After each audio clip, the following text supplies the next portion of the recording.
ಯಾವ ದೇವಸ್ಥಾನದಲ್ಲೇ ಸಾಕ್ಷಾತ್ ಭಗವಂತನೇ ಭಕ್ತರಿಗೋಸ್ಕರ ಹೊರಗಡೆ ಬರ್ತಾನೆ. ಇನ್ನು ನೀವು ಈ 4 ದ್ವಾರದಿಂದ ಯಾವ ದ್ವಾರದಿಂದ ಹೋದ್ರೂ ಕೂಡ ನಿಮ್ಗೆ ಒಂದೇ ತರದ ದರ್ಶನ ಆಗತ್ತೆ. ತುಂಬ ಚಂಡಮಾರುತಗಳು ಬರುತ್ತೆ. ಯಾವುದೇ ಚಂಡಮಾರುತ ಇರಲಿ, ಬಿಸಿಲಿರಲಿ, ಈ ಧ್ವಜವನ್ನು ಚೇಂಜ್ ಮಾಡಲೇಬೇಕು. ಇನ್ನೇನೊಂದು 5 to 10 ಮಿನಿಟ್ಸಲ್ಲಿ ಚೇಂಜ್ ಮಾಡ್ತಾರೆ.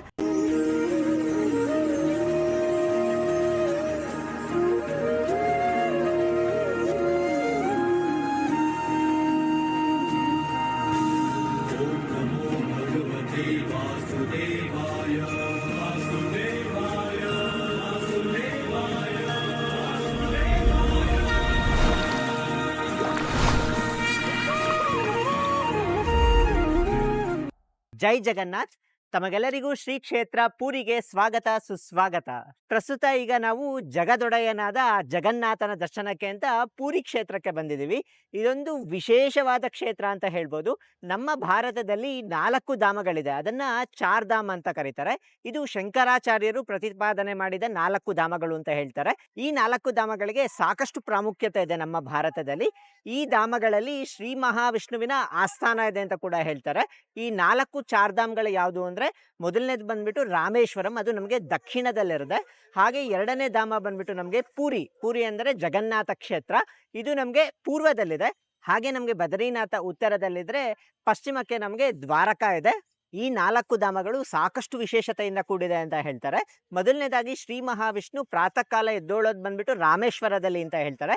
ಹಾಗೆ ಪೂರಿ ಕ್ಷೇತ್ರಕ್ಕೆ ಬಂದು ಭೋಗವನ್ನು ಸ್ವೀಕರಿಸ್ತಾನೆ, ಅಂದರೆ ನೈವೇದ್ಯವನ್ನು ಸ್ವೀಕರಿಸ್ತಾನೆ ಅಂತ ಹೇಳ್ತಾರೆ. ಹಾಗೆ ಬದ್ರಿನಾಥ ಕ್ಷೇತ್ರದಲ್ಲಿ ಧ್ಯಾನ ಮಾಡಿದ್ರೆ ನಮಗೆ ರಾತ್ರಿ ವಿಶ್ರಾಂತಿ ತಗೊಳ್ಳೋದು ದ್ವಾರಕಾ ಕ್ಷೇತ್ರದಲ್ಲಿ ಅಂತ ಹೇಳ್ತಾರೆ. ಹಾಗಾಗಿ ಈ ಕ್ಷೇತ್ರ ತುಂಬಾ ಪರಮ ಪವಿತ್ರವಾದ ಕ್ಷೇತ್ರ ಅಂತ ಹೇಳ್ತಾರೆ. ಇಲ್ಲಿ ಶ್ರೀ ಮಹಾವಿಷ್ಣುವು ಭೋಗಕ್ಕೆ ಬರೋ ಕಾರಣ ಇಲ್ಲಿ ನಮಗೆ ವಿಶೇಷವಾದ ಖಾದ್ಯಗಳನ್ನ ನೈವೇದ್ಯವಾಗಿ ಶ್ರೀಕೃಷ್ಣನಿಗೆ ಅರ್ಪಣೆ ಮಾಡ್ತಾರೆ. ಇದು ಶ್ರೀಕೃಷ್ಣನಿಗೆ ಅರ್ಪಿತವಾದ ಕ್ಷೇತ್ರ. ನಮಗೆ ಸಾಧಾರಣವಾಗಿ ಯಾವುದೇ ಕ್ಷೇತ್ರಕ್ಕೆ ಬಂದರೆ ಶ್ರೀ ಮಹಾವಿಷ್ಣು ಅಥವಾ ಲಕ್ಷ್ಮೀನ ನೋಡ್ತೀವಿ. ಇಲ್ಲಿ ಶ್ರೀಕೃಷ್ಣ ತನ್ನ ಸಹೋದರರ ಜೊತೆಗೆ ನೆಲೆಸಿರುವ ಒಂದು ಕ್ಷೇತ್ರ. ಸಹೋದರಿಯಾದ ಸುಭದ್ರೆ ಹಾಗೆ ಬಲರಾಮನೊಂದಿಗೆ ನೆಲೆಸಿರುವ ಒಂದು ಕ್ಷೇತ್ರ ಅಂದರೆ ಅದು ಪೂರಿಯ ಜಗನ್ನಾಥ ಕ್ಷೇತ್ರ ಅಂತ ಹೇಳ್ಬೋದು. ಈ ದೇವಸ್ಥಾನದಲ್ಲಿ ಸಾಕಷ್ಟು ರೀತಿಯ ಮಿರಾಕಲ್ಗಳು ನಡೆಯುತ್ತೆ ಅಂತ ಹೇಳ್ತಾರೆ. ಅಷ್ಟು ವಿಶೇಷವಾದ ಕ್ಷೇತ್ರ. ಒಡಿಸ್ಸಾದಲ್ಲಿದೆ ಈ ಕ್ಷೇತ್ರ, ಬಂದ್ಬಿಟ್ಟು ನಮಗೆ ಒಡಿಸ್ಸಾದಲ್ಲಿದೆ. ಈ ಪೂರಿ ಜಗನ್ನಾಥಕ್ಕೆ ನಾವು ಹೇಗೆ ಬರೋದು ನಮ್ಮ ಎಲ್ಲ ಮಾಹಿತಿ ನಮ್ಮ ಕಳೆದ ವಿಡಿಯೋನಲ್ಲಿ ಕೊಟ್ಟಿದ್ವಿ. ಇನ್ನು ನೀವು ಆ ವಿಡಿಯೋ ನೋಡಿಲ್ಲ ಅಂದರೆ ನೋಡ್ಬೋದು. ಅದರಲ್ಲಿ ನಾವು ಬೆಂಗಳೂರಿನಿಂದ ಪೂರಿಗೆ ಹೇಗೆ ತಲುಪಬೇಕು ಅನ್ನೋ ಸಂಪೂರ್ಣ ಮಾಹಿತಿ ಇದೆ. ಹಾಗೆ ಪೂರಿನಲ್ಲಿ ನೀವು ಎಲ್ಲಿ ಉಳ್ಕೋಬೇಕು ಅನ್ನೋ ಸಂಪೂರ್ಣ ಮಾಹಿತಿ ಆ ವಿಡಿಯೋನಲ್ಲಿ ಕೊಟ್ಟಿರ್ತೀವಿ. ಈ ದೇವಸ್ಥಾನದಲ್ಲಿ ನಮ್ಗೆ ಸಾಕಷ್ಟು ಅದ್ಭುತಗಳಿದೆ. ಅದರಲ್ಲಿ ಒಂದೇನಂದ್ರೆ, ನಿಮ್ಗೆ ದೇವಸ್ಥಾನದ ಗೋಪುರದ ಮೇಲೆ ನೀವು ಸುದರ್ಶನ ಚಕ್ರ ನೋಡ್ಬೋದಾಗಿರುತ್ತೆ. ಈ ಸುದರ್ಶನ ಚಕ್ರ ಬಂದ್ಬಿಟ್ಟು ನಮ್ಗೆ 20 ಅಡಿ ಎತ್ತರದಲ್ಲಿರುತ್ತೆ. ಮತ್ತೆ ಇದ್ರ ಒಂದು ತೂಕ ಬಂದ್ಬಿಟ್ಟು ನಮ್ಗೆ 1 ಟನ್ ತೂಕ ಇರುತ್ತೆ. ಇನ್ನೊಂದು ವಿಶೇಷತೆ ಏನಂದ್ರೆ, ಈ ಸುದರ್ಶನ ಚಕ್ರನ ನೀವು ಯಾವಾಗ ನೋಡಿದ್ರು ಕೂಡ ಅದು ನಮ್ಮನ್ನೇ ನೋಡ್ತಿರುವ ರೀತಿ ಕಾಣಿಸುತ್ತೆ. ಮತ್ತೆ ಪೂರಿಯಲ್ಲಿ ನೀವು ಎಲ್ಲೇ ನಿಂತ್ಕೊಂಡು ನೋಡಿದ್ರು ಸುದರ್ಶನ ಚಕ್ರ ನಮ್ಮನ್ನೇ ನೋಡ್ತಿರೋ ತರ ಕಾಣುತ್ತೆ ನಮ್ಗೆ. ಇನ್ನು ಈ ದೇವಸ್ಥಾನದ ಒಂದು ಟೈಮಿಂಗ್ಸ್ ಬಂದ್ಬಿಟ್ಟು ನಮ್ಗೆ ಬೆಳಗ್ಗೆ 5 ಗಂಟೆಗೆನೆ ಪೂರಿ ಜಗನ್ನಾಥನ ದೇವಸ್ಥಾನ ಓಪನ್ ಮಾಡ್ತಾರೆ. ರಾತ್ರಿ 11 ಗಂಟೆವರೆಗೂ ಕೂಡ ದೇವಸ್ಥಾನ ಓಪನ್ ಇರುತ್ತೆ. ನೀವು ಯಾವಾಗ ಬೇಕಿದ್ರು ಬಂದು ದರ್ಶನ ಮಾಡ್ಕೋಬಹುದು. ಇಲ್ಲಿ ತುಂಬಾನೇ ರಶ್ ಇರುತ್ತೆ. ಆದಷ್ಟು ನೀವು ಬೆಳಗಿನ ಜಾವ ಬಂದು ದರ್ಶನ ಮಾಡ್ಕೊಳ್ಳಿ, ಇಲ್ಲ ರಾತ್ರಿ 10 ಗಂಟೆ ಹಂಗೆ ಬಂದು ನೀವು ದರ್ಶನ ಮಾಡ್ಕೋಬಹುದಾಗಿರುತ್ತೆ. ಪೂರಿಯ ಈ ದೇವಸ್ಥಾನ ನಮಗೆ ಕಳಿಂಗ ವಾಸ್ತು ಶೈಲಿಯಲ್ಲಿದೆ. ಇಲ್ಲಿ ನಮಗೆ 4 ದ್ವಾರಗಳಿರುತ್ತೆ. ಅದನ್ನ ಸಿಂಹದ್ವಾರ, ಅಶ್ವದ್ವಾರ, ವ್ಯಾಘ್ರದ್ವಾರ ಹಾಗೆ ಹಸ್ತಿದ್ವಾರ ಅಂತ ಕರೀತಾರೆ. ಈ ಸಿಂಹದ್ವಾರ ಬಂದ್ಬಿಟ್ಟು ನಮಗೆ ಪ್ರಧಾನವಾದ ದ್ವಾರ ಅಂತ ಹೇಳ್ತಾರೆ. ಈ ಸಿಂಹದ್ವಾರದಿಂದ ದೇವಸ್ಥಾನದ ಒಳಗೆ ಹೋಗಬೇಕು ಅಂದರೆ 22 ಮೆಟ್ಟಿಲುಗಳನ್ನ ಹತ್ತಬೇಕಾಗತ್ತೆ. ಅದರಲ್ಲಿ ನಮಗೆ ಪ್ರಧಾನವಾದದ್ದು 3ನೇ ಮೆಟ್ಟಿಲು ಅಂತ ಹೇಳ್ತಾರೆ. ಇದನ್ನ ಯಮಶಿಲಾ ಅಂತ ಕರೀತಾರೆ. ನಾವು ದೇವಸ್ಥಾನದ ಒಳಗಡೆ ಹೋಗುವಾಗ ಈ 3ನೇ ಮೆಟ್ಟಿಲಿನ ಮೇಲೆ ಕಾಲಿಟ್ಟು ಹೋಗಬೇಕಂತೆ. ದೇವಸ್ಥಾನದಿಂದ ದರ್ಶನ ಮುಗಿಸಿಕೊಂಡು ಹೊರಗೆ ಬರುವಾಗ ಈ ಮೆಟ್ಟಿಲ ಮೇಲೆ ಕಾಲಿಡಬಾರ್ದಂತೆ. ಡೈರೆಕ್ಟ್ ಆಗಿ ನಾವು 2ನೇ ಸ್ಟೆಪ್ ಮೇಲೆ ಕಾಲಿಡಬೇಕಂತೆ. ಬರುವಾಗ ಏನಾದರೂ ನಾವು 3ನೇ ಸ್ಟೆಪ್ ಮೇಲೆ ಕಾಲಿಟ್ರೆ ಆ ಯಮಶಿಲೆಗೆ ಎಲ್ಲ ಪುಣ್ಯಗಳು ಹೋಗ್ಬಿಡತ್ತಂತೆ. ಹಾಗಾಗಿ ಇಲ್ಲಿ ಸಾಕಷ್ಟು ಜನ ನಂಬಿಕೆ ಇರೋರು ಈ 3ನೇ ಸ್ಟೆಪ್ ಮೇಲೆ ಕಾಲಿಡ್ದಲೆ ಡೈರೆಕ್ಟ್ ಆಗಿ 2ನೇ ಸ್ಟೆಪ್ಪಿಗೆ ಬಂದು ಇಳಿತಾರೆ. ಸಾಧಾರಣವಾಗಿ ಯಾವುದೇ ಕ್ಷೇತ್ರಕ್ಕೆ ಬಂದ್ರೆ ಅಲ್ಲಿ ನಮಗೆ ಶಿಲಾರೂಪದ ಒಂದು ವಿಗ್ರಹ ಇರುತ್ತೆ, ಇಲ್ಲಾಂದ್ರೆ ಒಂದು ಪಂಚಲೋಹದ ವಿಗ್ರಹ ಇರುತ್ತೆ. ಬಟ್ ಈ ದೇವಸ್ಥಾನದಲ್ಲಿ ನಮಗೆ ಮರದ ವಿಗ್ರಹ ಇರುತ್ತೆ. ಅದು ವಿಶೇಷವಾದ ಮರದ ವಿಗ್ರಹ ಅಂತ ಹೇಳ್ಬೋದು. ಅದು ಅಪೂರ್ಣವಾದ ಮರದ ವಿಗ್ರಹ. ಇಲ್ಲಿ ಯಾಕೆ ಅಪೂರ್ಣವಾದ ಒಂದು ಮರದ ವಿಗ್ರಹ ಇದೆ ಅನ್ನೋದನ್ನ ಸಂಕ್ಷಿಪ್ತವಾಗಿ ಈಗ ತಿಳಿಯೋಣ ಅಂತೆ ಬನ್ನಿ. ಕೆಲವು ಸಾವಿರ ವರ್ಷಗಳ ಹಿಂದೆ ಶ್ರೀ ಮಹಾವಿಷ್ಣುವು ನೀಲಮಾಧವ ರೂಪದಲ್ಲಿ ಕಾಡಿನಲ್ಲಿ ನೆಲೆಸಿರುತ್ತಾರೆ. ಕೆಲವು ಗಿರಿಜನರು ನೀಲಮಾಧವನನ್ನು ರಹಸ್ಯವಾಗಿ ಆರಾಧನೆ ಮಾಡುತ್ತಿರ್ತಾರೆ. ಹೊರಗಡೆ ಜಗತ್ತಿಗೆ ಈ ವಿಚಾರ ತಿಳಿದರೆ ಎಲ್ಲಿ ಅದನ್ನು ಹೊರಗೆ ತೆಗೆದುಕೊಂಡು ಹೋಗುತ್ತಾರೆ ಅನ್ನೋ ಉದ್ದೇಶದಿಂದ ನೀಲಮಾಧವ ಇರುವ ಸ್ಥಳವನ್ನು ರಹಸ್ಯವಾಗಿ ಇಡಲಾಗಿರುತ್ತೆ. ಹೀಗೆ ಇನ್ನೊಂದು ಭಾಗದಲ್ಲಿ ರಾಜನಾದ ಇಂದ್ರದ್ಯುಮ್ನನ ಆಳ್ವಿಕೆ ಇರುತ್ತದೆ. ಈ ರಾಜನಿಗೆ ಒಂದೇ ಒಂದು ಕೋರಿಕೆ ಇರುತ್ತೆ, ಅದು ಶ್ರೀ ಮಹಾವಿಷ್ಣುವಿನ ದರ್ಶನ ಮಾಡಬೇಕು ಅಂತ. ಪಂಡಿತರು ರಾಜನೊಂದಿಗೆ ಚರ್ಚೆ ಮಾಡಿದಾಗ ಅವರು ಶ್ರೀ ಮಹಾವಿಷ್ಣುವು ನೀಲಮಾಧವನ ರೂಪದಲ್ಲಿ ನೀಲಾಚಲ ಪ್ರದೇಶದಲ್ಲಿ ನೆಲೆಸಿರುವುದಾಗಿ ತಿಳಿಸುತ್ತಾರೆ. ಈ ನೀಲಮಾಧವ ಉತ್ಕಲ ಪ್ರದೇಶದಲ್ಲಿ ಒಂದು ರಹಸ್ಯ ಗುಹೆಯಲ್ಲಿ ಇರುವುದಾಗಿ ಅವರು ಹೇಳುತ್ತಾರೆ. ಇದರ ಸ್ಥಳ ಗಿರಿಜನರ ನಾಯಕನಾದ ವಿಶ್ವಾವಸುಗೆ ಮಾತ್ರ ತಿಳಿದಿದೆ ಎಂದು ಕೂಡ ಹೇಳುತ್ತಾರೆ. ಉತ್ಕಲವನ್ನು ಪ್ರಸ್ತುತ ನಾವು ಒಡಿಶಾ ಎಂದು ಕರೆಯುತ್ತೇವೆ. ಈ ಪ್ರದೇಶಕ್ಕೆ ವಿದ್ಯಾಪತಿ ಎಂಬ ಪುರೋಹಿತನನ್ನು ನೀಲಮಾಧವನ ವಿಷಯವಾಗಿ ತಿಳಿದುಕೊಳ್ಳಲು ರಾಜ ಕಾಡಿಗೆ ಕಳಿಸುತ್ತಾನೆ. ವಿದ್ಯಾಪತಿ ಸ್ವಲ್ಪ ದಿನಗಳ ಕಾಲ ಕಾಡಿನಲ್ಲಿ ಇದ್ದು ಗಿರಿಜನರೊಂದಿಗೆ ಸಂಪರ್ಕವನ್ನು ಸಾಧಿಸುತ್ತಾನೆ. ಗಿರಿಜನರ ನಾಯಕನಾದ ವಿಶ್ವಾವಸುವಿನ ಮಗಳ ಜೊತೆಗೆ ವಿದ್ಯಾಪತಿಗೆ ಪ್ರೇಮಾಂಕುರವಾಗುತ್ತದೆ. ವಿಶ್ವಾವಸು ತನ್ನ ಮಗಳಿಗೆ ವಿದ್ಯಾಪತಿಯೊಂದಿಗೆ ವಿವಾಹವನ್ನು ಮಾಡಿಸುತ್ತಾನೆ. ವಿದ್ಯಾಪತಿ ವಿಶ್ವಾವಸುಗೆ ತನ್ನಲ್ಲಿರುವ ಒಂದು ಕೋರಿಕೆಯನ್ನು ತಿಳಿಸುತ್ತಾನೆ. ಹೇಗಾದರೂ ಮಾಡಿ ನೀಲಮಾಧವನ ದರ್ಶನ ಮಾಡಬೇಕು ಅಂತ. ಅಳಿಯನ ಕೋರಿಕೆಯನ್ನು ನಿರಾಕರಿಸಲಾಗದೆ ಒಂದು ಷರತ್ತಿನೊಂದಿಗೆ ನೀಲಮಾಧವನ ದರ್ಶನ ಮಾಡಿಸುವುದಾಗಿ ಹೇಳುತ್ತಾನೆ. ವಿದ್ಯಾಪತಿಯ ಕಣ್ಣಿಗೆ ಒಂದು ಬಟ್ಟೆಯನ್ನು ಕಟ್ಟಿ ಕಾಡಿನಲ್ಲಿ ಕರೆದುಕೊಂಡು ಹೋಗುತ್ತಾನೆ. ದಾರಿಯಲ್ಲಿ ಹೋಗುವಾಗ ವಿದ್ಯಾಪತಿಯು ಸಾಸಿವೆ ಕಾಳನ್ನು ದಾರಿಯಲ್ಲಿ ಚೆಲ್ಲುತ್ತಾ ಮುಂದೆ ಸಾಗುತ್ತಾನೆ. ಮುಂದೆ ಅವರು ನೀಲಮಾಧವನ ಜಾಗಕ್ಕೆ ಸೇರುತ್ತಾರೆ. ವಿಶ್ವಾವಸು ನೀಲಮಾಧವನಿಗೆ ಭಕ್ತಿಯಿಂದ ನಮಸ್ಕರಿಸುತ್ತಾನೆ. ಹಾಗೆ ವಿದ್ಯಾಪತಿಯು ಕೂಡ ನೀಲಮಾಧವನನ್ನು ನೋಡಿ ಆಶ್ಚರ್ಯಚಕಿತನಾಗಿ ಭಕ್ತಿಯಿಂದ ದರ್ಶನ ಮಾಡುತ್ತಾನೆ. ನಂತರ ವಿದ್ಯಾಪತಿಯು ರಾಜನನ್ನು ನೀಲಮಾಧವ ಇರುವ ಸ್ಥಳಕ್ಕೆ ಕರೆದುಕೊಂಡು ಹೋಗುತ್ತಾನೆ. ವಿದ್ಯಾಪತಿಯು ಸಾಸಿವೆ ಕಾಳು ಚೆಲ್ಲಿದ್ದ ಜಾಗವು ಮುಂದೆ ನೀಲಮಾಧವನ ಜಾಗಕ್ಕೆ ಹೋಗುವ ದಾರಿ ಗಿಡವಾಗಿ ತೋರಿಸುತ್ತದೆ. ಈ ರಹಸ್ಯ ಸ್ಥಳದ ಒಳಗೆ ಹೋಗಿ ನೋಡಿದಾಗ ನೀಲಮಾಧವ ಮಾಯವಾಗಿರುತ್ತಾರೆ. ಶ್ರೀ ಮಹಾವಿಷ್ಣುವಿನ ದರ್ಶನಕ್ಕಾಗಿ ರಾಜ ಘೋರವಾದ ತಪಸ್ಸನ್ನು ಆಚರಿಸುತ್ತಾನೆ. ಅವನಿಗೆ ಒಂದು ಅಶರೀರವಾಣಿ ಕೇಳಿಸುತ್ತದೆ. ಶ್ರೀ ಮಹಾವಿಷ್ಣುವು ಒಂದು ಮರದ ತುಂಡಿನಲ್ಲಿ ನೆಲೆಸಿರುವುದಾಗಿಯೂ ಅದು ಸಮುದ್ರದಲ್ಲಿ ತೇಲಿಕೊಂಡು ಬರುತ್ತಿದೆ ಎಂದು ಒಂದು ಅಶರೀರವಾಣಿ ಹೇಳುತ್ತದೆ. ಅದರಂತೆ ರಾಜ ಆ ಮರದ ತುಂಡನ್ನು ತರಲು ಸಮುದ್ರ ತೀರಕ್ಕೆ ಹೋಗುತ್ತಾನೆ. ನಂತರ ವಿಶ್ವಕರ್ಮನು ಓರ್ವ ಶಿಲ್ಪಿಯ ರೂಪದಲ್ಲಿ ಬಂದು ಈ ಚಮತ್ಕಾರಿಯಾದ ಮರದ ತುಂಡನ್ನು ನೋಡಿ ತಾನು ಅದರಿಂದ ವಿಗ್ರಹವನ್ನು ಮಾಡುತ್ತೇನೆ ಎಂದು ತಿಳಿಸುತ್ತಾನೆ. ವಿಗ್ರಹ ಕೆತ್ತನೆ ಮಾಡುವ ಸಂದರ್ಭದಲ್ಲಿ ತಾನು ಒಂದು ಕೋಣೆಯಲ್ಲಿ ವಿಗ್ರಹವನ್ನು ಕೆತ್ತುವುದಾಗಿ, ನಂತರ ಮಧ್ಯದಲ್ಲಿ ಯಾರಾದರೂ ಬಂದು ಅಡಚಣೆ ಮಾಡಿದರೆ ಅಲ್ಲಿಯೇ ಮಧ್ಯದಲ್ಲಿ ಕೆಲಸವನ್ನು ನಿಲ್ಲಿಸುವುದಾಗಿ ಹೇಳುತ್ತಾನೆ ರಾಜನಿಗೆ. ಕೆಲವು ದಿನಗಳ ನಂತರ ರಾಜನ ಪತ್ನಿಯಾದ ಗುಂಡೀಚಾ ದೇವಿ ಒಳಗಿನಿಂದ ಯಾವುದೇ ಶಬ್ದ ಬರದ ಕಾರಣ ಗಾಬರಿಗೊಂಡು ಈ ವಿಷಯವನ್ನು ರಾಜನಿಗೆ ತಿಳಿಸುತ್ತಾಳೆ. ರಾಜ ಮತ್ತು ಗುಂಡೀಚಾ ದೇವಿ ದ್ವಾರವನ್ನು ತೆಗೆದು ನೋಡಿದಾಗ ಒಳಗಡೆ ಅರ್ಧ ಕೆತ್ತಿರುವ ಜಗನ್ನಾಥನ ವಿಗ್ರಹ ಕಾಣಿಸುತ್ತದೆ. ಆ ವಿಗ್ರಹವನ್ನು ರಾಜ ಪೂರಿಯ ಜಗನ್ನಾಥ ದೇವಸ್ಥಾನದಲ್ಲಿ ಪ್ರತಿಷ್ಠಾಪನೆ ಮಾಡುತ್ತಾರೆ. ಈ ದೇವಸ್ಥಾನದ ಉಲ್ಲೇಖ ನಮಗೆ 1-2 ಅಲ್ಲ, ಸಾಕಷ್ಟು ಪುರಾಣಗಳಲ್ಲಿ ಉಲ್ಲೇಖ ಇದೆ. ಅದರಲ್ಲಿ ಮತ್ಸ್ಯ ಪುರಾಣ ಆಗಿರ್ಬೋದು, ನಾರದ ಪುರಾಣ ಆಗಿರ್ಬೋದು, ಬ್ರಹ್ಮ ಪುರಾಣ ಆಗಿರ್ಬೋದು, ಅಗ್ನಿ ಪುರಾಣ ಆಗಿರ್ಬೋದು, ಹೀಗೆ ಸಾಕಷ್ಟು ಪುರಾಣಗಳಲ್ಲಿ ಈ ದೇವಸ್ಥಾನದ ಉಲ್ಲೇಖ ಇದೆ. ಇಲ್ಲಿರುವ ಜಗನ್ನಾಥ ಮೂರ್ತಿಯನ್ನು ದಾರು ಬ್ರಹ್ಮ ಅಂತ ಕರೀತಾರೆ. ದಾರು ಅಂದ್ರೆ ಮರ ಅಂತ, ಬ್ರಹ್ಮ ಅಂದ್ರೆ ನಿಗೂಢವಾದ ಮೂರ್ತಿ ಅಂತ, ವಿಶೇಷವಾದ ಕ್ಷೇತ್ರ ಅಂತ ಹೇಳ್ಬೋದು. ಹಾಗೆ ಇಲ್ಲಿ ನಾನು ಆಲ್ರೆಡಿ ಹೇಳಿದಾಗೆ ಶ್ರೀ ಮಹಾವಿಷ್ಣು ಇಲ್ಲಿ ಭೋಗಕ್ಕೆ ಬರೋದು, ಅಂದರೆ ನೈವೇದ್ಯಕ್ಕೆ ಬರೋದು. ಅದಕ್ಕೆ ಇಲ್ಲಿ 56 ಬಗೆಯ ವಿಶೇಷವಾದ ಖಾದ್ಯವನ್ನ ದೇವರಿಗೆ ಅರ್ಪಣೆ ಮಾಡ್ತಿರ್ತಾರೆ. ಇಲ್ಲಿ ನಾವು ಪ್ರಸಾದವನ್ನು ಕೂಡ ಒಳಗಡೆ ಸ್ವೀಕರಿಸಬಹುದಾಗಿರುತ್ತೆ. ಇದನ್ನ ಮಹಾಪ್ರಸಾದ ಅಂತ ಕರೀತಾರೆ. ಇಲ್ಲಿ ಪ್ರಸಾದ ಮಾಡುವ ಪ್ರಕ್ರಿಯೆ ಕೂಡ ತುಂಬಾ ವಿಶೇಷವಾಗಿರುತ್ತೆ. ಒಳಗಡೆ ನಮಗೆ ಒಂದು ದೊಡ್ಡ ಪಾಕಶಾಲೆ ಇರುತ್ತೆ. ಸುಮಾರು 2 ಎಕರೆಯಷ್ಟು ದೊಡ್ಡ ಪಾಕಶಾಲೆ ಅಂತ ಹೇಳ್ತಾರೆ. ಆ ದೊಡ್ಡ ಪಾಕಶಾಲೆಗೆ ಹೆಡ್ ಯಾರು ಗೊತ್ತಾ? ಶ್ರೀ ಮಹಾಲಕ್ಷ್ಮಿನೇ ಹೆಡ್ ಅಂತ ಹೇಳ್ತಾರೆ. ಹಾಗೆ ಈ ಪಾಕಶಾಲೆಗಳಲ್ಲಿ ಸಾವಿರಾರು ಜನ ಕೆಲಸ ಮಾಡ್ತಾರೆ ಅಂತ ಹೇಳ್ತಾರೆ. ಹಾಗೆ ಇಲ್ಲಿ ಪ್ರಸಾದ ತಯಾರಿಸುವ ರೀತಿನಲ್ಲಿ ಕೂಡ ತುಂಬಾ ವಿಶೇಷವಾಗಿರುತ್ತೆ. ಏನು ಅಂದ್ರೆ ಒಂದು ಮಣ್ಣಿನ ಮಡಕೆನಲ್ಲಿ ಪ್ರಸಾದವನ್ನು ತಯಾರಿಸ್ತಾರೆ. ಒಂದು ಮಡಕೆ ಮೇಲೆ ಇನ್ನೊಂದು ಮಡಕೆ ಮೇಲೆ ಇನ್ನೊಂದು ಮಡಕೆ ಮೇಲೆ, ಹೀಗೆ ಮಡಕೆಗಳನ್ನ ಮೇಲಿಟ್ಕೊಂಡು ಹೋಗ್ತಾರೆ. ಹಾಗೆ ಕೆಳಗಡೆಯಿಂದ ನಮಗೆ ಶಾಖವನ್ನು ಕೊಡ್ತಾರೆ. ಇನ್ನ ಒಂದು ವಿಶೇಷತೆ ಏನಂದ್ರೆ ಮೇಲ್ಗಡೆ ಇರುವ ಮಡಕೆ ಮೊದಲು ಬೇಯತ್ತಂತೆ, ಮೊದಲು ಅಡುಗೆ ಆಗತ್ತಂತೆ, ನಂತರ ಕೊನೆಯದಾಗಿ ಕೆಳಗಡೆ ಇರುವ ಮಡಕೆನಲ್ಲಿ ಖಾದ್ಯ ತಯಾರಾಗತ್ತಂತೆ. ಅಷ್ಟು ಚಮತ್ಕಾರಿಯಾದ ಕ್ಷೇತ್ರ ಅಂತ ಹೇಳ್ಬೋದು.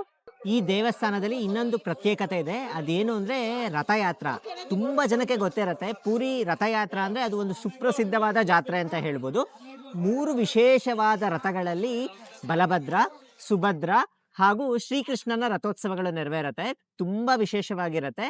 ಹೆಚ್ಚು ಕಮ್ಮಿ ಅದು ಜೂನ್ ಜುಲೈ ತಿಂಗಳಲ್ಲಿ ನೆರವೇರುತ್ತೆ. ಲಕ್ಷಾಂತರ ಜನ ಎಲ್ಲಾ ಕಡೆಗಳಿಂದ ಈ ರಥಯಾತ್ರೆ ನೋಡೋದಕ್ಕೆ ಅಂತ ಬರ್ತಾರೆ. ಅಷ್ಟು ವಿಶೇಷವಾಗಿ ನೆರವೇರುತ್ತೆ. ಈ ರಥಯಾತ್ರೆ ಸಂದರ್ಭದಲ್ಲಿ ವಿಶೇಷವಾಗಿ 108 ಕೊಡಗಳಿಂದ ಅಭಿಷೇಕ ಮಾಡ್ತಾರೆ ಶ್ರೀಕೃಷ್ಣನಿಗೆ. ಅಭಿಷೇಕ ಮಾಡಿದ ನಂತರ ಶ್ರೀಕೃಷ್ಣನಿಗೆ ಜ್ವರ ಬರುತ್ತೆ. ಜ್ವರ ಬಂದಾಗ ವಿಶ್ರಾಂತಿ ತಗೊಳ್ಳೋದಕ್ಕೆ ಅಂತ ಗುಂಡೀಚಾ ದೇವಿ ದೇವಸ್ಥಾನಕ್ಕೆ ಹೋಗ್ತಾನೆ. 9 ದಿನಗಳ ಕಾಲ ಅಲ್ಲಿ ಇರ್ತಾನೆ. ಹಾಗಾಗಿ ವಿಶ್ರಾಂತಿಗೋಸ್ಕರ ಅಂತ ಈ ರಥಯಾತ್ರೆ ಮಾಡೋದು. ಇನ್ನು ದೇವಸ್ಥಾನದಲ್ಲಿ ನೀವು ದರ್ಶನಕ್ಕೆ ಹೋಗುವಾಗ ಯಾವುದೇ ರೀತಿಯ ಎಲೆಕ್ಟ್ರಾನಿಕ್ ಐಟಮ್ಸ್ನ ಅಲೋ ಮಾಡೋದಿಲ್ಲ. ನೀವು ಮೊಬೈಲ್ ಫೋನ್ ಆಗಿರ್ಬೋದು, ಕ್ಯಾಮ್ರಾ, ಲ್ಯಾಪ್ಟಾಪು, ನಿಮ್ಮ ಬ್ಯಾಗ್ ಆಗಿರ್ಬೋದು, ಎಲ್ಲವನ್ನು ನೀವು ಡೆಪಾಸಿಟ್ ಮಾಡಿ ದರ್ಶನಕ್ಕೆ ಹೋಗಬೇಕಾಗಿರುತ್ತೆ.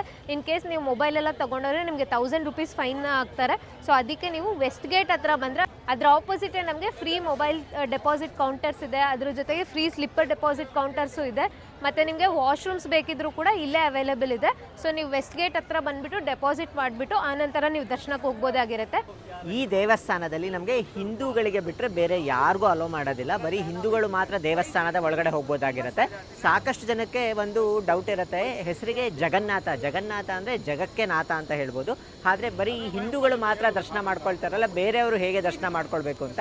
ಹಾಗಾಗಿಯೇ ರಥಯಾತ್ರೆ ಅನ್ನೋದಿರೋದು. ರಥಯಾತ್ರೆಗೆ ಸಾಕ್ಷಾತ್ ಜಗನ್ನಾಥನೇ ಭಕ್ತರಿಗೆ ದರ್ಶನ ಕೊಡೋದಕ್ಕೆ ಅಂತ ದೇವಸ್ಥಾನದಿಂದ ಹೊರಗಡೆ ಬರ್ತಾನೆ. ಆವಾಗ ಬೇರೆಯವರು ಎಲ್ಲರೂ ಬಂದು ದೇವರ ದರ್ಶನವನ್ನು ಮಾಡ್ಕೊಳ್ಬೋದಾಗಿರುತ್ತೆ. ಇನ್ನು ಸಾಕಷ್ಟು ವಿದೇಶಿಗರು ಬಂದಿದ್ರು. ವಿದೇಶಿಗರು ಬಂದಾಗ ಅವ್ರನ್ನ ಒಳಗಡೆ ಬಿಡೋದಿಲ್ಲ. ಅವರು ಕೂಡ ಜಗನ್ನಾಥನ ದರ್ಶನ ಮಾಡ್ಕೊಳ್ಬೇಕಲ್ವಾ. ಅವರು ಹೇಗೆ ಮಾಡ್ಕೋತಾರೆ ಅಂದರೆ, ನಮಗೆ ಸಿಂಹದ್ವಾರದ ಒಳಗೆ ಒಂದು ಜಗನ್ನಾಥನ ವಿಗ್ರಹ ಇದೆ ನೋಡಿ, ನಿಮಗೆ ಕಾಣ್ತಾ ಇದೆ. ಈ ಜಗನ್ನಾಥನ ವಿಗ್ರಹಕ್ಕೆ ದರ್ಶನ ಮಾಡಿಕೊಂಡು ಅವರು ಹೋಗ್ತಾರೆ. ಈಗ ನಿಮಗೆ ಕಾಣಿಸ್ತಿರೋದು ಅದು ಶಿಲಾಮೂರ್ತಿ ಆಗಿರುತ್ತೆ. ನಮಗೆ ದೇವಸ್ಥಾನದ ಗರ್ಭಗುಡಿನಲ್ಲಿರೋದು ಮರದ ಮೂರ್ತಿ ಆಗಿರುತ್ತೆ. ಅಲ್ಲಿ ನಮಗೆ ಜಗನ್ನಾಥನ ಜೊತೆಗೆ ಸುಭದ್ರ ಹಾಗೆ ಬಲಭದ್ರನ ದರ್ಶನ ಮಾಡ್ಕೊಳ್ಬೋದು. ಇಲ್ಲಿ ಬರೀ ಜಗನ್ನಾಥನ ದರ್ಶನ ಮಾತ್ರ ಮಾಡ್ಕೊಳ್ಬೋದಾಗಿರುತ್ತೆ. ನಮಗೆ ರಥಯಾತ್ರೆಯ ಸಂದರ್ಭದಲ್ಲಿ ಇಲ್ಲಿಂದ ಗುಂಡೀಚಾ ದೇವಿ ದೇವಸ್ಥಾನಕ್ಕೆ 9 ದಿನಗಳ ಕಾಲ ಅದು ನೆರವೇರುತ್ತೆ. 9 ದಿನಗಳ ಕಾಲ ನಮಗೆ ದೇವರು ಗುಂಡೀಚಾ ಮಂದಿರದಲ್ಲೇ ಇರ್ತಾರೆ. ಆ ಸಮಯದಲ್ಲಿ ಇಲ್ಲಿ ನಮಗೆ ದೇವರ ಮೂರ್ತಿ ಇರೋದಿಲ್ಲ. ಆ 9 ದಿನಗಳ ಕಾಲ ನಾವು ದೇವರ ದರ್ಶನ ಮಾಡ್ಕೊಳ್ಬೇಕು ಅಂದರೆ ಗುಂಡೀಚಾ ದೇವಸ್ಥಾನಕ್ಕೆ ಹೋಗಿ ದೇವರ ದರ್ಶನ ಮಾಡ್ಕೊಳ್ಬೇಕಾಗತ್ತೆ.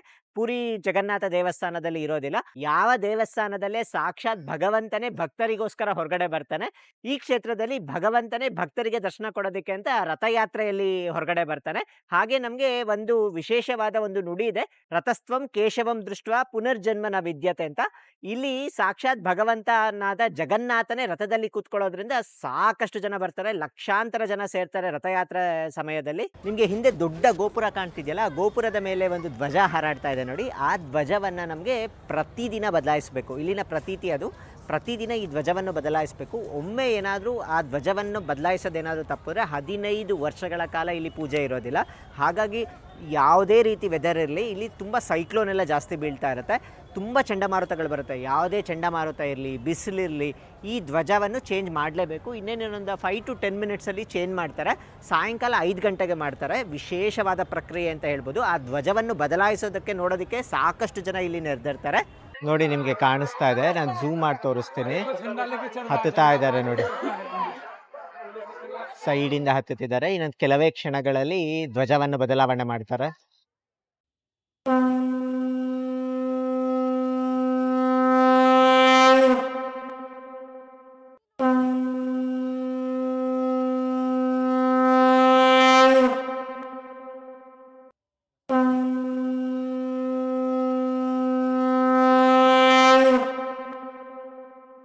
ಪೂರಿ ಜಗನ್ನಾಥದಲ್ಲಿ ಇನ್ನೊಂದು ವಿಶೇಷವಾದ ಉತ್ಸವ ನೆರವೇರುತ್ತೆ. ಅದನ್ನು ನವಕಳೇಬರ ಉತ್ಸವ ಅಂತ ಕರೀತಾರೆ. ಈ ನವಕಳೇಬರ ಉತ್ಸವ ಅಂದರೆ ಜಗನ್ನಾಥನಿಗೆ ಹೊಸ ದೇಹವನ್ನು ಕೊಡುವ ಪ್ರಕ್ರಿಯೆ ಅಂತ ಹೇಳ್ಬೋದು. ಇಲ್ಲಿ ನಮಗೆ ಮೂರ್ತಿಗಳು ಮರದ ಮೂರ್ತಿಗಳಾದ ಕಾರಣ ಪ್ರತಿ ಅಧಿಕ ಆಷಾಢ ಬಂದಾಗ ನಮಗೆ ಈ ಮೂರ್ತಿಗಳನ್ನ ಬದಲಾಯಿಸ್ತಾರೆ. ಅದನ್ನು ನವಕಳೇಬರ ಉತ್ಸವ ಅಂತ ಕರೀತಾರೆ. ಸಂಸ್ಕೃತದಲ್ಲಿ ಈ ನವ ಅಂದರೆ ಹೊಸ, ಕಳೇಬರ ಅಂದರೆ ದೇಹ. ಹೊಸ ದೇಹವನ್ನು ಕೊಡುವ ಪ್ರಕ್ರಿಯೆಗೆ ನವಕಳೇಬರ ಉತ್ಸವ ಅಂತ ಕರೀತಾರೆ. ಹಿಂದೆ ನಮಗೆ ಈ ನವಕಳೇಬರ ಉತ್ಸವ 2015ರಲ್ಲಿ ಆಗಿತ್ತು. ಮುಂದೆ ನಮಗೆ ನವಕಳೇಬರ ಉತ್ಸವ 2034ರಲ್ಲಿ ನಡೆಯುತ್ತೆ. 2034ರ ತನಕ ಇದೇ ವಿಗ್ರಹಗಳು ದೇವಸ್ಥಾನದ ಗರ್ಭಗುಡಿಯಲ್ಲಿ ಇರುತ್ತೆ. ಈ 3 ಮೂರ್ತಿಗಳು ಪವಿತ್ರವಾದ ಬೇವಿನ ಮರದಿಂದ ಮಾಡಲ್ಪಟ್ಟಿರುತ್ತೆ. ಈ ಪವಿತ್ರವಾದ ಬೇವಿನ ಮರವನ್ನು ಹುಡುಕಲು ಒಂದೊಂದು ಮೂರ್ತಿಗೆ ಒಂದೊಂದು ಥರದ ಮರಗಳು ಇರಬೇಕಾಗತ್ತೆ. ಮೊದಲಿಗೆ ನಾವು ಜಗನ್ನಾಥ ಮೂರ್ತಿಗೆ ಯಾವ ರೀತಿಯ ಮರ ಇರಬೇಕು ಅಂತ ನೋಡೋಣಂತೆ. ಮೊದಲಿಗೆ ಮರ ಕಡು ಬಣ್ಣದಾಗಿರಬೇಕು. 4 ಮುಖ್ಯ ಕೊಂಬೆಗಳಿರಬೇಕು. ಹತ್ತಿರದಲ್ಲಿ ಸ್ಮಶಾನ ಅಥವಾ ಕೆರೆ ಇರಲೇಬೇಕು. ಹಾಗೆ ಮರದ ಮೇಲೆ ಶಂಖ ಮತ್ತು ಚಕ್ರದ ಗುರುತುಗಳಿರಬೇಕಾಗಿರತ್ತೆ. ಹಾಗೆ ಮರದ ಬುಡದಲ್ಲಿ ಒಂದು ಹುತ್ತ ಇರಬೇಕು. ಆ ಹುತ್ತದಲ್ಲಿ ನಾಗರ ಹಾವಿರಬೇಕು. ಈ ಎಲ್ಲ ರಿಕ್ವೈರ್ಮೆಂಟ್ಸ್ ಇದ್ರೆ ಮಾತ್ರ ಅದು ಜಗನ್ನಾಥನ ಮೂರ್ತಿಗೆ ಯೋಗ್ಯವಾದ ಮರ ಅಂತ ಕನ್ಸಿಡರ್ ಮಾಡ್ತಾರೆ. ಇನ್ನು ಬಲರಾಮನ ಮೂರ್ತಿಗೆ ತಿಳಿ ಬಣ್ಣದ ಮರ ಆಗಿರಬೇಕು, ಹಾಗೆ 7 ಕೊಂಬೆಗಳಿರಬೇಕು. 7 ಕೊಂಬೆಗಳು ಶೇಷನಾಗನ ಸಂಕೇತ ಅಂತ ಹೇಳ್ತಾರೆ. ಹಾಗೆ ಮರದ ಮೇಲೆ ನೇಗಿಲು ಗುರುತಿರಬೇಕು, ಅಂತಹ ಮರನ ಉಪಯೋಗಿಸಲಾಗತ್ತೆ. ಇನ್ನು ಸುಭದ್ರೆಯ ಮೂರ್ತಿಗೆ ಹಳದಿ ಬಣ್ಣದ ಮರ ಆಗಿರಬೇಕು, ಹಾಗೆ ಮರದ ಮೇಲೆ ಪದ್ಮ ಅಥವಾ ಕಮಲದ ಗುರುತಿರಬೇಕು, ಅಂತಹ ಮರವನ್ನು ಈ ಮೂರ್ತಿಗೆ ಉಪಯೋಗಿಸಲಾಗತ್ತೆ. ಹೀಗೆ ಗುರುತಿಸಿದ ಎಲ್ಲಾ ಮರಗಳನ್ನ ಬಂಡಿಯಲ್ಲಿ ತೆಗೆದುಕೊಂಡು ಬರ್ತಾರೆ. ಬಂಡಿಯಲ್ಲಿ ತೆಗೆದುಕೊಂಡು ಬಂದು ದೇವಸ್ಥಾನದ ಒಳಗೆ ಕೊಲಿ ವೈಕುಂಠ ಅಂತ ಒಂದು ಜಾಗ ಇದೆ. ಈ ಕೊಲಿ ವೈಕುಂಠದಲ್ಲಿ ಗೌಪ್ಯವಾಗಿ ಇಡಲಾಗತ್ತೆ. ಹಾಗೆ 21 ದಿನಗಳ ಕಾಲ ಈ ವಿಗ್ರಹವನ್ನು ಕೆತ್ತಲಾಗತ್ತೆ. ಆ ಸಮಯದಲ್ಲಿ ಯಾರೂ ಒಳಗಡೆ ಹೋಗುವಂತಿಲ್ಲ. ಇನ್ನು ಮುಂದಿನ ಹಂತ ಯಾವುದು ಅಂದರೆ ಅದು ಬ್ರಹ್ಮ ಪದಾರ್ಥದ ವರ್ಗಾವಣೆ ಅಂತ ಹೇಳ್ಬೋದು. ಇದು ಒಂದು ರಹಸ್ಯ ಕಾರ್ಯ. ಇದನ್ನು ಮಧ್ಯರಾತ್ರಿ ಮಾಡಲಾಗತ್ತೆ. ಇಡೀ ಪೂರಿಯ ನಗರದ ವಿದ್ಯುತ್ ಸಂಪರ್ಕವನ್ನು ಕಡಿತಗೊಳಿಸಲಾಗುತ್ತೆ. ಹಾಗೆ ಅರ್ಚಕರು ಕಣ್ಣಿಗೆ ಬಟ್ಟೆ ಕಟ್ಟಲಾಗತ್ತೆ ಮತ್ತು ಕೈಗಳಿಗೆ ಬಟ್ಟೆಯನ್ನು ಸುತ್ತಲಾಗತ್ತೆ. ಅರ್ಚಕರು ಹೇಳುವಂತೆ ಈ ಬ್ರಹ್ಮ ಪದಾರ್ಥವನ್ನು ವರ್ಗಾಯಿಸುವಾಗ ಅದು ಕೈಯಲ್ಲಿ ಸಜೀವ ವಸ್ತುವಂತೆ ಮಿಡಿತಾ ಇರುತ್ತಂತೆ, ಹೃದಯದಂತೆ ಮಿಡಿತಾ ಇರುತ್ತಂತೆ. ಈ ಪ್ರಕ್ರಿಯೆಯಲ್ಲಿ ಹಳೆಯ ಮೂರ್ತಿಯಲ್ಲಿದ್ದ ಬ್ರಹ್ಮ ಪದಾರ್ಥವನ್ನು ಹೊಸ ಮೂರ್ತಿಗೆ ವರ್ಗಾಯಿಸಲಾಗತ್ತೆ. ಇನ್ನು ಇದರಲ್ಲಿ ಕಡೆಯ ಹಂತ ಅಂತ್ಯಕ್ರಿಯೆ ಅಥವಾ ಪುನರ್ಜನ್ಮ ಎಂದು ಹೇಳಲಾಗತ್ತೆ. ಬ್ರಹ್ಮ ಪದಾರ್ಥವನ್ನು ಹೊರಗೆ ತೆಗೆದ ನಂತರ ಹಳೆಯ ವಿಗ್ರಹಗಳಿಗೆ ಅಂತ್ಯಕ್ರಿಯೆ ಮಾಡಲಾಗುತ್ತದೆ. ಅವುಗಳನ್ನು ಭೂಮಿಯಲ್ಲಿ ಹೂಳಲಾಗತ್ತೆ. ಹಾಗೆ ಈ ಅಂತ್ಯಕ್ರಿಯೆಯಲ್ಲಿ ಯಾರು ಭಾಗವಹಿಸ್ತಾರೋ ಅವರು ಸೂತಕವನ್ನು ಆಚರಿಸಬೇಕಾಗತ್ತೆ. 10 ದಿನಗಳ ಕಾಲ ಸೂತಕವನ್ನು ಆಚರಿಸಿ ನಂತರ ಮತ್ತೆ ಸ್ನಾನ ಮಾಡಿಕೊಂಡು ದೇವಸ್ಥಾನವನ್ನು ಪ್ರವೇಶ ಮಾಡಬೇಕಾಗಿರತ್ತೆ. ದೇವಸ್ಥಾನದಲ್ಲಿ ಹೋಗಿ ಒಳಗಡೆ ದೇವ್ರನ್ನ ದರ್ಶನ ಮಾಡ್ಕೊಳ್ಬೇಕು ಅಂತಾನೆ ಏನಿಲ್ಲ. ಹೊರಗಡೆ ಬಂದು ಈ ಗೋಪುರ ಹಾಗೆ ಸುದರ್ಶನ ಚಕ್ರ, ಧ್ವಜ ಅದನ್ನ ನೋಡಿದ್ರೇನೆ ಸಾಕು, ನಮಗೆ ಒಳಗಡೆ ಹೋಗಿ ದರ್ಶನ ಮಾಡ್ಕೊಂಡಷ್ಟೇ ಸ್ಯಾಟಿಸ್ಫ್ಯಾಕ್ಷನ್ ಸಿಗುತ್ತೆ ಅಂತ ಹೇಳ್ಬೋದು. ಇಲ್ಲಿ ನಮಗೆ ವಿಶೇಷವಾಗಿ 3 ವಿಗ್ರಹಗಳಿರುತ್ತೆ. ಒಂದು ಕೃಷ್ಣನ ವಿಗ್ರಹ, ಇನ್ನೊಂದು ಸುಭದ್ರೆಯ ವಿಗ್ರಹ, ಹಾಗೆ ಬಲರಾಮನ ವಿಗ್ರಹ. ಬಲರಾಮನ ವಿಗ್ರಹ ನಮಗೆ ಬಿಳಿಯ ಬಣ್ಣದಲ್ಲಿರುತ್ತೆ, ಸುಭದ್ರೆಯ ವಿಗ್ರಹ ನಮಗೆ ಹಳದಿ ಬಣ್ಣದಲ್ಲಿರುತ್ತೆ, ಹಾಗೆ ಶ್ರೀಕೃಷ್ಣನ ವಿಗ್ರಹ ನಮಗೆ ಕಪ್ಪು ಬಣ್ಣದಲ್ಲಿರುತ್ತೆ. ಮಧ್ಯ ಸುಭದ್ರೆಯ ವಿಗ್ರಹ ಇರುತ್ತೆ. ಒಂದು ಭಾಗಕ್ಕೆ ಬಲಭದ್ರನ ವಿಗ್ರಹ ಅಂದ್ರೆ ಬಲರಾಮನ ವಿಗ್ರಹ ಇರುತ್ತೆ, ಇನ್ನೊಂದು ಕಡೆ ನಮಗೆ ಶ್ರೀಕೃಷ್ಣನ ವಿಗ್ರಹ ಇರುತ್ತೆ. ಒಳಗಡೆ ತುಂಬಾನೇ ರಶ್ ಇರುತ್ತೆ. ನಾವು ಹೋದಾಗ ತುಂಬಾನೇ ನೂಕಾಟ ಇರುತ್ತೆ. ಹೊರಗಡೆ ಎಲ್ಲ ಕ್ಯೂ ಮ್ಯಾನೇಜ್ಮೆಂಟ್ ತುಂಬಾನೇ ಚೆನ್ನಾಗಿರುತ್ತೆ, ಬಟ್ ಒಳಗಡೆ ವಿಪರೀತ ನೂಕಾಟ ಇರುತ್ತೆ. ಈ ಜಗನ್ನಾಥನ ದೇವಸ್ಥಾನ ನಮಗೆ 5,000 ವರ್ಷಗಳ ಹಳೆಯ ದೇವಸ್ಥಾನ. ಮತ್ತೆ ಈ ಕ್ಷೇತ್ರವನ್ನು ನಮ್ಗೆ ಶ್ರೀ ಕ್ಷೇತ್ರ, ಪುರುಷೋತ್ತಮ ಕ್ಷೇತ್ರ, ನೀಲಾಚಲ ಕ್ಷೇತ್ರ ಅಂತಾನೂ ಕರೀತಾರೆ. ಹಾಗೆ ಈ ಕ್ಷೇತ್ರದಲ್ಲಿ ಶ್ರೀಕೃಷ್ಣ, ಬಲರಾಮ ಹಾಗೆ ಸುಭದ್ರಾ ದೇವಿಯವರು ನೆಲೆಸೋದಕ್ಕೆ ಒಂದು ವಿಶೇಷವಾದ ಕಾರಣ ಇದೆ. ಹಿಂದೆ ದ್ವಾರಕೆಯಲ್ಲಿ ಶ್ರೀಕೃಷ್ಣನ ತಾಯಿಯಾದ ಸಾಕು ತಾಯಿಯಾದ ಯಶೋದೆ ಹಾಗೂ ರೋಹಿಣಿ ಅವರು ಕೃಷ್ಣನ ರಾಣಿಯರಿಗೆ ಶ್ರೀಕೃಷ್ಣನ ಹಾಗೂ ಸುಭದ್ರಾ ಹಾಗೂ ಬಲರಾಮನ ಬಾಲಲೀಲೆಗಳ ಬಗ್ಗೆ ವಿವರಣೆ ಮಾಡ್ತಿರ್ತಾರೆ. ದ್ವಾರದಲ್ಲೇ ನಾರದ ಮುನಿಗಳು ಅದನ್ನ ಕೇಳಿಸ್ಕೊತಾ ಇರ್ತಾರೆ. ಹಾಗೆ ಶ್ರೀಕೃಷ್ಣ, ಬಲರಾಮ, ಸುಭದ್ರ ಕೂಡ ಕೇಳಿಸ್ಕೊಂಡು ತಲ್ಲೀನರಾಗಿರ್ತಾರೆ. ಅದನ್ನು ನೋಡಿದ ನಾರದ ಮುನಿಗಳು ನೀವು ಅದೇ ಭಾವದಲ್ಲಿ ಭಕ್ತರಿಗೆ ದರ್ಶನ ಕೊಡಬೇಕು ಯಾವುದಾದರೂ ಒಂದು ಕ್ಷೇತ್ರದಲ್ಲಿ ಅಂತ ಹೇಳ್ತಾರೆ. ಹಾಗಾಗಿ ಅದೇ ರೀತಿನಲ್ಲಿ ಈ ಕ್ಷೇತ್ರದಲ್ಲಿ ದೇವರು ದರ್ಶನ ಕೊಡ್ತಾರೆ ನಮ್ಗೆ. ಇದನ್ನ ವಿಶೇಷವಾಗಿ ಶಂಖ ಕ್ಷೇತ್ರ ಅಂತ ಕರೀತಾರೆ. ನಮ್ಗೆ ಈ ಕ್ಷೇತ್ರ ನಮ್ಗೆ ಶಂಕುವಿನ ಆಕಾರದಲ್ಲಿದೆ ಅಂತ ಕೂಡ ಹೇಳ್ತಾರೆ. ಹಾಗಾಗಿ ಈ ಜಾಗವನ್ನ ಶಂಖ ಕ್ಷೇತ್ರ ಅಂತ ಕೂಡ ಕರೀತಾರೆ. ಈ ದೇವಸ್ಥಾನದಲ್ಲಿ ನಮ್ಗೆ 2 ಸ್ತಂಭಗಳಿದೆ. ಒಂದು ನಮ್ಗೆ ದೇವಸ್ಥಾನದ ಮುಂಭಾಗದಲ್ಲೇ ಇದೆ ಈ ಒಂದು ಸ್ತಂಭ, ಇದನ್ನ ಅರುಣ ಸ್ತಂಭ ಅಂತ ಕರೀತಾರೆ.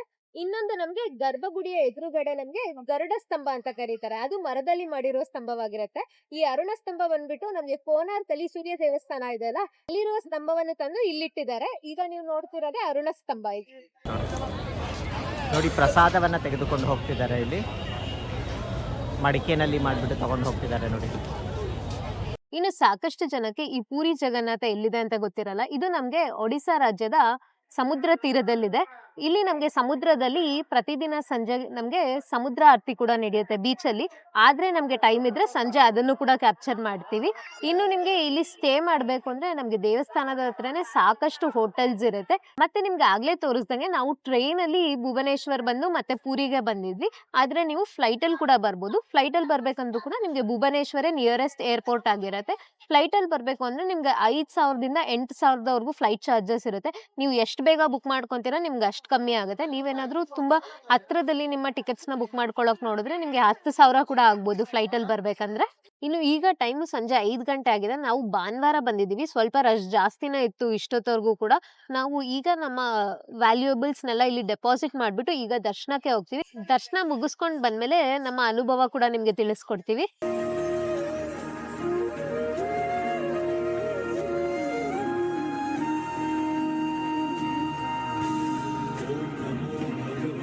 Vasudeva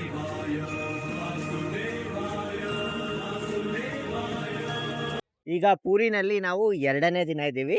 ನಿನ್ನೆ ಜಗನ್ನಾಥನ ದರ್ಶನ ಆಯ್ತು. ಎಷ್ಟು ಬಾರಿ ದರ್ಶನ ಮಾಡಿದ್ರು ಮಾಡ್ತಾನೆ ಇರ್ಬೇಕು ಅನ್ಸತ್ತೆ. ಇವತ್ತು ಮತ್ತೆ ದೇವಸ್ಥಾನದ ಹತ್ರ ಬಂದಿದೀವಿ ಅಲ್ಲ, ದೇವಸ್ಥಾನ ಅಂತೂ ಎಷ್ಟು ಸರಿ ನೋಡಿದ್ರು ನೋಡ್ಲೇಬೇಕನ್ಸುತ್ತೆ. ಒಳಗಡೆ ಕೂಡ ತುಂಬಾ ವಿಶಾಲವಾಗಿದೆ. ಆ ಆರ್ಕಿಟೆಕ್ಚರ್ ಕೂಡ ಅಷ್ಟೇ ತುಂಬಾನೇ ಚೆನ್ನಾಗಿದೆ ದೇವಸ್ಥಾನದ. ಆಕ್ಚುಲಿ ಎಲ್ಲ ಕಾರಿಡಾರ್ ರೀತಿ ಮಾಡಿದ್ದಾರೆ. ಹಾಗಾಗಿ ತುಂಬಾನೇ ಸುಂದರವಾಗಿದೆ ಅಂತ ಹೇಳ್ಬೋದು. ಈಗ ಎದುರುಗಡೆನೆ ಜಗನ್ನಾಥನ ದೇವಸ್ಥಾನ ಕಾಣಿಸ್ತಾ ಇದೆ. ಮತ್ತೊಮ್ಮೆ ನಿಮಗೆ ತೋರಿಸ್ತೀನಿ ನೋಡಿ.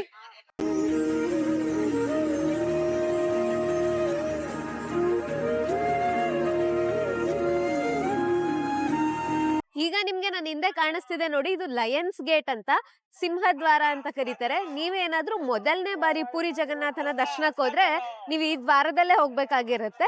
ಇನ್ನು ನೀವು ಸೆಕೆಂಡ್ ಅಥವಾ ಥರ್ಡ್ ಟೈಮ್ ಹೋಗ್ತಿದ್ರೆ ನಿಮ್ಗೆ ಬೇರೆ ಇನ್ನ 2-3 ದ್ವಾರಗಳಿದೆ. ವೆಸ್ಟ್ ಗೇಟು, ನಾರ್ತ್ ಗೇಟು, ನೀವು ಅಲ್ಲಿಂದ ಬೇಕಿದ್ರು ದರ್ಶನಕ್ಕೆ ಹೋಗ್ಬೋದು. ಮೊದಲನೇ ಬಾರಿಗೆ ನೀವು ಹೋಗ್ತಿದ್ರೆ ನೀವು ಈ ಸಿಂಹದ್ವಾರದಿಂದನೇ ದರ್ಶನಕ್ಕೆ ಹೋಗ್ಬೇಕು. ಇನ್ನು ನೀವು ಪೂರಿಯಲ್ಲಿ ಜಗನ್ನಾಥನ ದರ್ಶನ ಮಾಡ್ಕೋಬೇಕಂದ್ರೆ ನಿಮ್ಗೆ ಇಲ್ಲಿ ಯಾವುದೇ ರೀತಿಯ ಸ್ಪೆಷಲ್ ಎಂಟ್ರಿ ದರ್ಶನದ ಟಿಕೆಟ್ಸ್ ಇರಲ್ಲ. 1000 ರೂಪೀಸ್ ಟಿಕೆಟ್ ಆಗಿರ್ಬೋದು, 200 ರೂಪೀಸ್ ಟಿಕೆಟ್ ಆಗಿರ್ಬೋದು, ಈ ರೀತಿಯ ಯಾವುದೇ ಟಿಕೆಟ್ ಇಲ್ಲ. ನೀವು ದರ್ಶನ ಮಾಡ್ಕೊಳ್ಳಿಕ್ಕೆ ಉಚಿತವಾದ ಕ್ಯೂ ಲೈನ್ಸ್ ಅಲ್ಲೇ ಹೋಗಿ ದರ್ಶನ ಮಾಡ್ಕೋಬೇಕಾಗಿರತ್ತೆ. ಅದ್ ಬಿಟ್ರೆ ನಮ್ಗೆ ಇಲ್ಲಿ ಪಂಡಿತ್ಸ್ ಅಂತ ಇರ್ತಾರೆ, ಅವರಿಗೆ ದುಡ್ಡು ಕೊಟ್ರು ಕೂಡ ಅವ್ರು ದರ್ಶನ ಮಾಡಿಸ್ತಾರೆ. ಆದ್ರೆ ಆದಷ್ಟು ನಾವು ಸಜೆಸ್ಟ್ ಮಾಡೋದೇನಂದ್ರೆ ನೀವು ಆರಾಮಾಗಿ ಫ್ರೀ ಕ್ಯೂ ಲೈನ್ ನಲ್ಲೇ ಹೋಗಿ ದರ್ಶನ ಮಾಡ್ಕೋಬಹುದಾಗಿರತ್ತೆ. ಇನ್ನು ಈಗ ನೋಡಿ, ಸಿಂಹದ್ವಾರದಿಂದ ಯಾರೆಲ್ಲ ಬರ್ತಾರಲ್ಲ, ಇಲ್ಲಿ ತನಕ ನಮ್ಗೆ ಕ್ಯೂ ಲೈನ್ಸ್ ನೀಟಾಗಿ ಮೇಂಟೈನ್ ಮಾಡಿದ್ದಾರೆ. ಇದಾದ್ಮೇಲೆ ನಾವು ನೋಡೋದಾದ್ರೆ ಇಲ್ಲಿಂದ ದೇವಸ್ಥಾನದ ಒಳಗೆ ಎಂಟರ್ ಆಗ್ತೀವಿ. ಈಗ ಅಲ್ಲಿ ಯಾವುದೇ ರೀತಿಯ ಕ್ಯೂ ಲೈನ್ ಮೇಂಟೆನೆನ್ಸ್ ಇಲ್ಲ. ಅಲ್ಲಿ ತುಂಬಾನೇ ನೂಕಾಟ ಇರುತ್ತೆ. ಆದಷ್ಟು ಕೇರ್ಫುಲ್ ಆಗಿರಿ ನೀವು ದರ್ಶನ ಮಾಡ್ಕೊಳ್ಳೋವಾಗ. ಇನ್ನು ನೀವು ಈ 4 ದ್ವಾರದಿಂದ ಯಾವ ದ್ವಾರದಿಂದ ಹೋದ್ರೂ ಕೂಡ ನಿಮ್ಗೆ ಒಂದೇ ತರದ ದರ್ಶನ ಆಗತ್ತೆ. ದೇವಸ್ಥಾನದ ಒಳಗಂತೂ ತುಂಬಾನೇ ವಿಶಾಲವಾಗಿದೆ. ಆರಾಮಾಗಿ ನೀವು 1 ಗಂಟೆ ದರ್ಶನ ಆದ್ಮೇಲೆ ಅಲ್ಲಿ ಸಾಕಷ್ಟು ಉಪಾಲಯಗಳು ಕೂಡ ಇದೆ, ಅಲ್ಲೂ ಕೂಡ ನೀವು ದರ್ಶನ ಮಾಡ್ಕೊಂಡು ಬರ್ಬೋದಾಗಿರತ್ತೆ.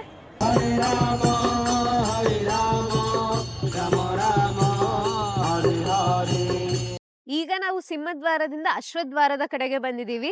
ಇಲ್ಲಿ ನೋಡಿ ಜನನೇ ಇಲ್ಲ, ಒಂದು 10-15 ಜನ ಇರ್ಬೋದು ಅಷ್ಟೇ ದರ್ಶನಕ್ಕೆ. ಅದೇ ಸಿಂಹದ್ವಾರದಲ್ಲಾದ್ರೆ ಒಂದು 100 ಜನದ ಮೇಲೆ ಇದ್ದಾರೆ ದರ್ಶನಕ್ಕೆ ಹೋಗ್ಲಿಕ್ಕೆ. ನಿನ್ನೆ ರಾತ್ರಿ ಜಗನ್ನಾಥನ ದರ್ಶನ ಆಯಿತು. 2 ಕಣ್ಗಳು ಸಾಲದು ಅಷ್ಟು ಅದ್ಭುತವಾಗಿ ದರ್ಶನ ಆಯಿತು. ಮೊದಲಿಗೆ ನಮಗೆ ದರ್ಶನ ಆದಾಗ ಒಳಗಡೆ ತನಕ ಬಿಡಲಿಲ್ಲ, ತುಂಬ ದೂರದಿಂದ ದರ್ಶನ ಆಯಿತು. ಸ್ವಲ್ಪ ಬೇಜಾರಾಯಿತು, ಅಷ್ಟು ದೂರದಿಂದ ಬಂದಿದ್ವಿ, ದೂರದಿಂದನೇ ದೇವ್ರನ್ನ ನೋಡ್ಕೊಂಡು ಹೋದ್ವಿ ಅಂತ. ನೆಕ್ಸ್ಟ್ ಇನ್ನೊಂದ್ಸಲ ಒಳಗಿಂದನೇ ಕ್ಯೂ ಲೈನ್ ಜಾಯಿನ್ ಆದ್ವಿ. ತುಂಬ ಹತ್ರ ತನಕ ಬಿಟ್ಟಿದ್ರು. ಬಲರಾಮ ಹಾಗೆ ಸುಭದ್ರ ಹಾಗೆ ಜಗನ್ನಾಥನ ಕಣ್ತುಂಬಿಕೊಂಡ್ವಿ. ತುಂಬ ವಿಶೇಷವಾದ ಜಾಗ ಅಂತ ಹೇಳ್ಬೋದು. ಒಳಗಡೆ ಹೋದ್ರಂತೂ ಎಕ್ಸ್ಪೀರಿಯನ್ಸ್ ಮಾತ್ರ ನೆಕ್ಸ್ಟ್ ಲೆವೆಲ್ ಎಕ್ಸ್ಪೀರಿಯನ್ಸ್ ಅಂತ ಹೇಳ್ಬೋದು. ಹಾಗೆ ಒಳಗಡೆ ಹೋಗುವಾಗ ನಮಗೆ ಸಮುದ್ರದ ಅಲೆಗಳು ಕೇಳುತ್ತೆ, ಹೊರಗಡೆ ಬರುವಾಗ ಯಾವುದೇ ರೀತಿಯ ಅಲೆಗಳು ಕೇಳಲ್ಲ. ಅದು ವಿಶೇಷ ಅಂತ ಹೇಳ್ಬೋದು ಇಲ್ಲಿ. ಇನ್ನು ಈ ದೇವಸ್ಥಾನದಲ್ಲಿ ಸಾಕಷ್ಟು ಉಪಾಲಯಗಳಿದೆ. ಅದರಲ್ಲಿ ನಮಗೆ ಒಂದು ನೋಡಲೇಬೇಕಾದ ದೇವಸ್ಥಾನ ಅಂದರೆ ವಿಮಲಾದೇವಿ ದೇವಸ್ಥಾನ ಅಂತ ಇದೆ. ಅದು ಶಕ್ತಿಪೀಠ ಅಂತ ಕೂಡ ಹೇಳ್ತಾರೆ. ನೀವು ದೇವಸ್ಥಾನದ ಒಳಗಡೆ ಹೋದಾಗ ಈ ವಿಮಲಾದೇವಿ ಅವ್ರನ್ನ ದರ್ಶನ ಮಾಡ್ಕೊಳ್ಳೋದನ್ನು ಮರಿಬೇಡಿ. ಹಾಗೆ ಲಕ್ಷ್ಮೀ ದೇವಸ್ಥಾನ ಇದೆ, ಸರಸ್ವತಿ ದೇವಸ್ಥಾನ ಇದೆ, ಕಾಳಿ ದೇವಸ್ಥಾನ ಇದೆ, ಹಾಗೆ ಸಾಕ್ಷಿ ಗೋಪಾಲ ಸ್ವಾಮಿ ದೇವಸ್ಥಾನ ಅಂತ ಇದೆ. ಈ ಸಾಕ್ಷಿ ಗೋಪಾಲ ದೇವಸ್ಥಾನ ಏನು ಅಂದರೆ ನಾವು ಪೂರಿಗೆ ಬಂದಿದ್ದೀವಿ ಅಂತ ಒಂದು ಸಾಕ್ಷಿ ಹೇಳ್ತಾನೆ ಅಂತ ಹೇಳ್ತಾರೆ. ಹಾಗಾಗಿ ದೇವಸ್ಥಾನದ ಒಳಗಡೆನೇ ಇದೆ. ಹಾಗೆ ಕಾಶಿ ವಿಶ್ವನಾಥ ಸ್ವಾಮಿ ದೇವಸ್ಥಾನ ಇದೆ. ತುಂಬಾ ಉಪಾಲಯಗಳಿದೆ. ಹಾಗೆ ದೇವಸ್ಥಾನದಲ್ಲಿ ದರ್ಶನ ಮಾಡಿಕೊಂಡು ಹೊರಗೆ ಬರುವಾಗ ನಮಗೆ ಆನಂದ ಬಜಾರ್ ಅಂತ ಇರುತ್ತೆ, ಅಲ್ಲಿ ನಮಗೆ ಮಹಾಪ್ರಸಾದವನ್ನು ಕೂಡ ಕೊಡ್ತಾರೆ. ಈ ಮಹಾಪ್ರಸಾದವನ್ನು ನೀವು ತೆಗೆದುಕೊಳ್ಬೋದಾಗಿರುತ್ತೆ. 100 ರೂಪೀಸ್, 50 ರೂಪೀಸ್, ಈ ಥರ ವಿವಿಧ ಬಗೆಯ ಪ್ರಸಾದಗಳಿರುತ್ತೆ. ತುಂಬಾ ವೆರೈಟೀಸ್ ಇರುತ್ತೆ. 56 ಬಗೆಯ ಪ್ರಸಾದಗಳನ್ನ ನೈವೇದ್ಯಕ್ಕೆ ಅಂತ ಜಗನ್ನಾಥನಿಗೆ ಇಡ್ತಾರೆ. ತುಂಬಾ ರುಚಿಯಾಗಿರುತ್ತೆ ಅಂತ ಹೇಳ್ಬೋದು. ನೀವು ಪೂರಿಗೆ ಬಂದಾಗ ಜಗನ್ನಾಥ ಪ್ರಸಾದವನ್ನು ತೆಗೆದುಕೊಳ್ಳೋದನ್ನು ಮಾತ್ರ ಮರಿಬೇಡಿ. ಈಗ ಬೆಳಗ್ಗೆ 8:30 ಆಗಿದೆ. ರಶ್ ತುಂಬಾ ಕಡಿಮೆ ಇದೆ ಅಂತ ಹೇಳ್ಬೋದು. ಇನ್ನು ರಶ್ ಜಾಸ್ತಿ ಆಗ್ತಾ ಹೋಗುತ್ತೆ. ಮತ್ತೆ ರಾತ್ರಿ ನಮಗೆ ರಶ್ ತುಂಬಾ ಕಡಿಮೆ ಇರುತ್ತೆ. ಇನ್ನು ಈ ಪೂರಿ ಕ್ಷೇತ್ರ ಮೋಕ್ಷದಾಯಕ ಕ್ಷೇತ್ರಗಳಲ್ಲಿ ಪ್ರಮುಖವಾದ ಕ್ಷೇತ್ರ ಆದ ಕಾರಣ ಇಲ್ಲಿ ಶ್ರಾದ್ದ ಕರ್ಮ ಅಥವಾ ಪಿಂಡ ಪ್ರದಾನ ಮಾಡಿದ್ರೆ ಸದ್ಗತಿ ಸಿಗುತ್ತೆ ಅಂತ ನಂಬ್ತಾರೆ. ಹಾಗಾಗಿ ಸಾಕಷ್ಟು ಜನ ಇಲ್ಲಿ ಪಿಂಡ ಪ್ರದಾನವನ್ನು ಮಾಡ್ತಾರೆ. ನಮಗೆ ದೇವಸ್ಥಾನದ ಹೊರಗಡೆ ನಿಮಗೆ ಕಾಣ್ತಾ ಇದೆಯಲ್ಲ, ಇಲ್ಲೆಲ್ಲರೂ ಪಂಡಿತರು ಕೂತಿರ್ತಾರೆ, ಅವರು ಪಿಂಡ ಪ್ರದಾನವನ್ನು ಮಾಡಿಸ್ತಾರೆ. ಇನ್ ಕೇಸ್ ಏನಾದರೂ ಪಿಂಡ ಪ್ರದಾನ ಮಾಡಿಸ್ಬೇಕು ಅಂದರೆ ದೇವಸ್ಥಾನದ ಹೊರಗಡೆ ಬಂದು ಇಲ್ಲಿ ಪಿಂಡ ಪ್ರದಾನವನ್ನು ಮಾಡಿಸ್ಬೋದಾಗಿರುತ್ತೆ. ನಿಮಗೆ ತೋರ್ಸೋದಕ್ಕೆ ಅಂತಲೇ ಆನಂದ್ ಬಜಾರಿಂದ ಪ್ರಸಾದವನ್ನು ತೆಗೆದುಕೊಂಡು ಬಂದಿದ್ದೀನಿ. ನೋಡಿ, ಈ ಥರ ಚಿಕ್ಕ ಚಿಕ್ಕ ಮಡಕೆಗಳಲ್ಲಿ ನಿಮಗೆ ಪ್ರಸಾದ ಕೊಡ್ತಾರೆ. ತುಂಬ ರುಚಿಯಾಗಿರುತ್ತೆ ಅಂತ ಕೂಡ ಹೇಳ್ತಾರೆ.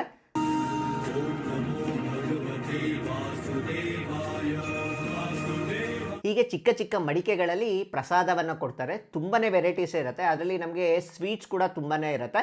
ಅದರಲ್ಲಿ ಅನ್ನ ಆಗಿರ್ಬೋದು, ಸಬ್ಜಿ ಆಗಿರ್ಬೋದು, ದಾಲ್ ಆಗಿರ್ಬೋದು, ಹಾಗೆ ವಿವಿಧ ರೀತಿಯ ಪಲ್ಯಗಳಿರುತ್ತೆ. ಈ ಥರ ನಮಗೆ ಪುಳಿಯೋಗರೆ ರೂಪದಲ್ಲಿ ಕೂಡ ಇರುತ್ತೆ.